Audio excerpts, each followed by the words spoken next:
Gold trusted gold buyers తాకట్టులో ఉన్న బంగారాన్ని విడిపించి ఈ రోజు ఉన్న మార్కెట్ ధరకే కొనబడును. మరిన్ని వివరాలకు సంప్రదించండి 7710777720. నేను మనకి స్నాక్స్ ఇస్తారు చూడు, ఆయన్ని కూడా మీరు అనే అంటానమ్మా. అండ్ ఆవేళ నువ్వు ఎలిమినేట్ అవుతావో ఇంకెవరు ఎలిమినేట్ అవుతారో అసలు ఎలిమినేషన్ గురించి కాకుండా షెడ్యూల్ అయిపోతుంది కదా అని చెప్పి అందరికీ సెట్లో ఉన్న వాళ్ళందరికీ భోజనాలు పెట్టించటము, లేకపోతే ఒకరోజు నేను, ఇంకొక రోజు కిరవాణి గారు, ఇంకో రోజు అనిలో, ఇలా చేయటం అనేది అది ఒక టీంలో ఉన్నప్పుడు ఇవన్నీ జరుగుతూ ఉంటాయమ్మా. నువ్వు కూడా నేను పెట్టిన పేస్ట్రీ తిన్నావు, మరి బయటికి వెళ్ళి అదేంటో నేను ఎలిమినేట్ అయిపోయినందుకే సునీత గారు పార్టీ ఇచ్చారు అందరికీ అని మాట్లాడుతున్నావు. I seriously don't understand this. నువ్వు ఒకదాన్ని ఇంకో దానికే ఆపాదించి ఫ్యాబ్రికేట్ చేస్తున్నటువంటి తీరు చూస్తే మాత్రం నాకు చాలా అంటే చాలా ఆశ్చర్యంగా ఉంది. అండ్ ఇది మంచి పద్ధతి కాదు. ఇంకో ఆశ్చర్యకరమైన విషయం ఏంటంటే, ప్రవస్తి మీ అమ్మగారమ్మ, సునీతకి పిల్లలున్నారు, కిరవాణి గారికి పిల్లలున్నారు, అనిల్ ప్రవీణ వాళ్ళకి పిల్లలున్నారు, నాశనం అయిపోతారు అన్న శాపనార్థాలు కూడా పడాల్సిన పరిస్థితి వచ్చింది మాకు. ఫైనల్గా కాంపిటీషన్ అన్నప్పుడు ఓటమి ఉంటుంది, గెలుపు ఉంటుంది. ఫస్ట్ ప్లేస్లో ఒకళ్ళే ఉంటారు, సెకండ్ ప్లేస్ ఉంటుంది, థర్డ్ ప్లేస్ ఉంటుంది.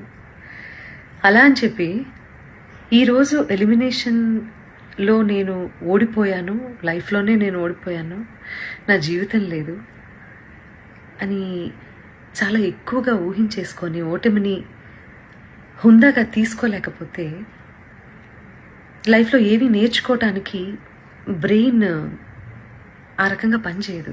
సీనియర్స్ అంటే రెస్పెక్ట్ ఉండాలి.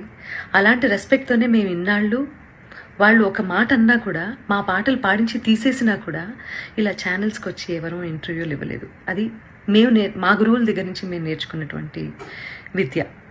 కాబట్టి ఈ జనరేషన్ అందరూ కూడా దయచేసి చాలా ఓవర్గా రియాక్ట్ అవ్వడం, ఓవర్గా సెన్సిటైజ్ చేసి టాపిక్ని అసలు ఎక్కడ ఇంప్రూవ్ అవ్వాలన్న విషయాన్ని మర్చిపోయి ఇలా బిహేవ్ చేయటం అనేది కరెక్ట్ కాదని చెప్తూ, పేరెంట్స్ కూడా పిల్లల్ని మంచి మార్గంలో, నాన్న నీకు తెలిసింది తక్కువే, తెలుసుకోవాల్సింది ఇంకా చాలా ఉంది అని చెప్పి వాళ్ళని ఎంకరేజ్ చేసే దిశగా మీరు కూడా వాళ్ళతో ఉంటారు అని చెప్పి ఆశిస్తూ, ఎందుకంటే తల్లి తండ్రి తర్వాత గురువు, ఆ గురువు స్థానంలో మా ముగ్గురిని చూసే మీరు కాంపిటీషన్కి వచ్చారు.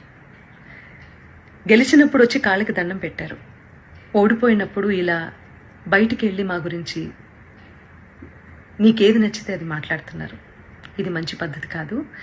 ఇది ఒక జనరేషన్ డేంజర్లో పడేసేటటువంటి ఒక సిచ్యువేషన్. కాబట్టి ఆచితూచి మాట్లాడండి, ఆచితూచి నిర్ణయం తీసుకోండి. ఒకవేళ మేము ఆల్రెడీ సాధించేశాము లైఫ్లో అని అనుకున్నప్పుడు దయచేసి కాంపిటీషన్కి రాకండి. కాంపిటీషన్కి వస్తే మీరు మంచి మార్కులు తీసుకోవాల్సి వస్తుంది, సలహాలు సూచనలు తీసుకోవాల్సి వస్తుంది. కాబట్టి ఆచితూచి నిర్ణయం తీసుకోండి. ఈ కాంపిటీషన్ ద్వారా చాలామంది ఇది ప్రొఫెషన్ చేసుకొని చాలా ఫ్లరిష్ అవుతున్న వాళ్ళు చాలామంది ఉన్నారు. కాబట్టి నేను వాళ్ళు ఎందుకు బయటకు వచ్చి మాట్లాడటం లేదో, అఫ్కోర్స్ ఈరోజు సోషల్ మీడియాలో కింద కామెంట్సే కదా ఇంపార్టెంట్, వాటికి భయపడుతున్నారేమో నాకు తెలీదు. బట్ వాళ్ళందరూ కూడా వచ్చి మాట్లాడితే బాగుంటుంది. మంచి చేసింది కదా కాంపిటీషన్, మీకు మాట్లాడిన దాని గురించి కూడా. ప్రవస్తి, ఇప్పటికి కూడా నేను నీకు చెప్పేది ఒకటే, మేమందరూ నీ మంచినే కోరుకుంటాము. చిన్నప్పటి నుంచి ముద్దు చేసామన్నావు కదా, అలాగే ఇప్పుడు కూడా అదే తల్లి హృదయంతో నీకు చెప్తున్నాను నేను.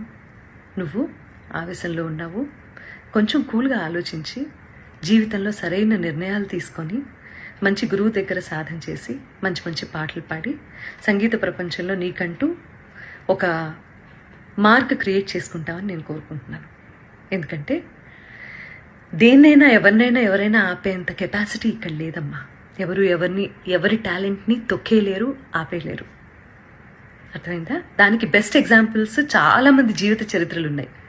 వీలైతే నీకు టైం ఉంటే అవన్నీ ఒకసారి చదువు తీరిగ్గా, నీకే అర్థమవుతుంది.